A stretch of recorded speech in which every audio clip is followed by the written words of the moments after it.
भाजपच्या आमदार मंदा म्हात्रे यांनी नवी मुंबईतल्या निवडणूक अधिकारी पैसे घेऊन मतदार यादीत नाव नोंदणी करतात असा गंभीर आरोप केला होता। या आरोपांवरून आता मनसेनं आक्रमक भूमिका घेतलेली असून मनसेच्या शिष्टमंडळानं या प्रकरणी नवी मुंबई पोलीस आयुक्तांची भेट घेतलेली आहे। आमदार मंदा म्हात्रे या एका संवैधानिक पदावर असून त्यांनी केलेलं हे वक्तव्य अत्यंत गंभीर आहे। हे अधिकारी नेमके कोण आहेत, त्यांनी कोणती नावं मतदार यादीत नोंदवली आहेत याची सखोल चौकशी करून या अधिकाऱ्यांवर फौजदारी गुन्हे दाखल करावेत अशी मागणी यावेळेला मनसेच्या शिष्टमंडळानं केलेली आहे।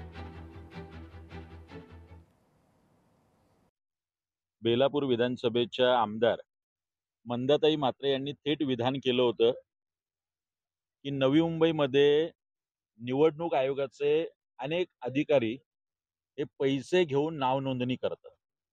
मला वाटतंय मंदाताई म्हात्रे एका संविधानिक पदावरती आहेत आणि त्यांनी असा आरोप करणं किंवा विधान करणं हे अतिशय गंभीर आहे। आज आम्ही पोलीस आयुक्तांना एक निवेदनाने पत्र दिलंय की या विधानाची तात्काळ दखल घेऊन आपण ते संबंधित अधिकारी कोण आहेत त्यांच्यावरती एक FIR करावा, फौजदारी गुन्हा दाखल करावा, त्यांची चौकशी करून त्यांना तात्काळ अटक करावी अशी मागणी आज आम्ही नवी मुंबईचे पोलीस आयुक्त बारांबे साहेब यांच्याकडे मनसेच्या शिष्टमंडळाने केलेली आहे।